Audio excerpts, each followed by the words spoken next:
We are now in the worst economic time since the Great Depression. Even if we have hit bottom, there is a lot of pain in front of us, and millions of Americans will never recover what they've lost. The leaders of the financial industry blame the financial crisis on a weird, unpredictable combination of events, a perfect storm. Economic bloggers mock the explanation as, who could have known? I don't claim to have seen the collapse of the world's financial markets coming, but I knew that the mortgages that proved toxic for the financial industry were toxic for homeowners. Congress is now working to address systemic risk to protect the financial industry from getting itself into such trouble in the future. But we have to do a lot more than prevent the masters of the universe from running with scissors again. We need to reform the consumer lending practices that have now trapped millions of working and middle-class families in hopeless debt through mortgages, credit cards, overdraft fees, payday loans, and on and on. While the financial sector's profits metastasized to 40% of all corporate profits just a couple of years ago, the proposal will include, as Adam Bonin said a moment ago, a proposal to create a new agency, a watchdog that will take the existing consumer protection powers that various financial regulators have and haven't used, and give those powers to one agency that will use those powers.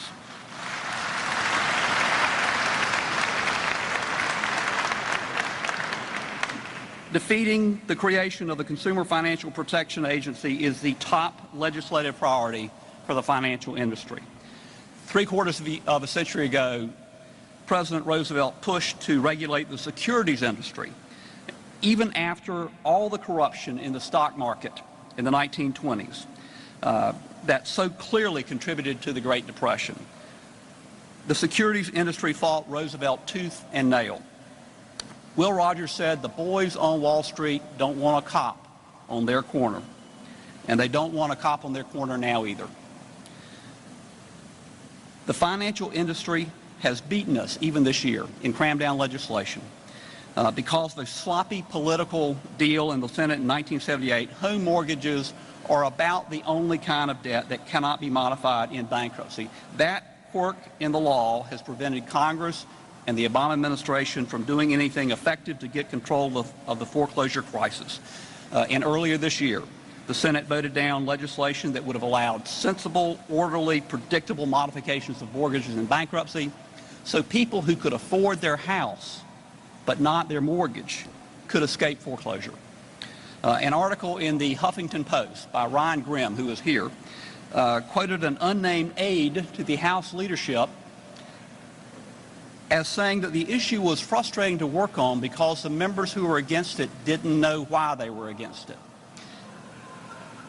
They said things in public and in private like, I support bankruptcy laws, but I can't go along with letting judges reduce debt. What did they think was the point of bankruptcy?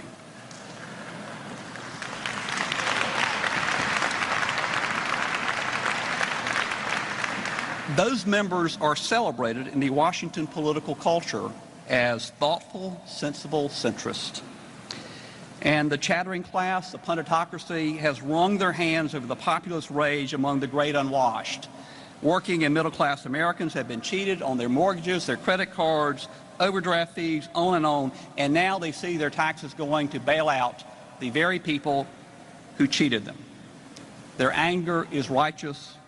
I am angry too, and in the words of the Dixie Chicks, I am not ready to make nice.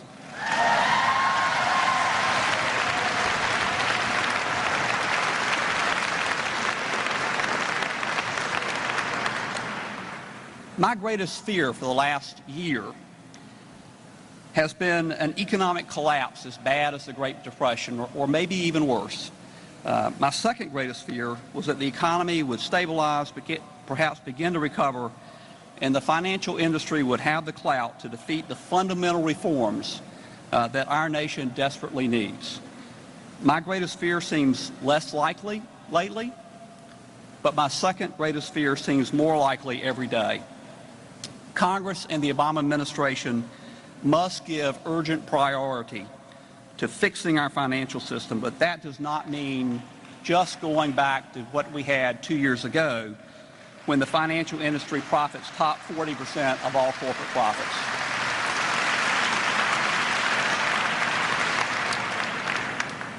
In addition to the opposition of powerful economic interests, we also face the fierce opposition of Republicans who see the defeat of every Democratic proposal as their best path back to power.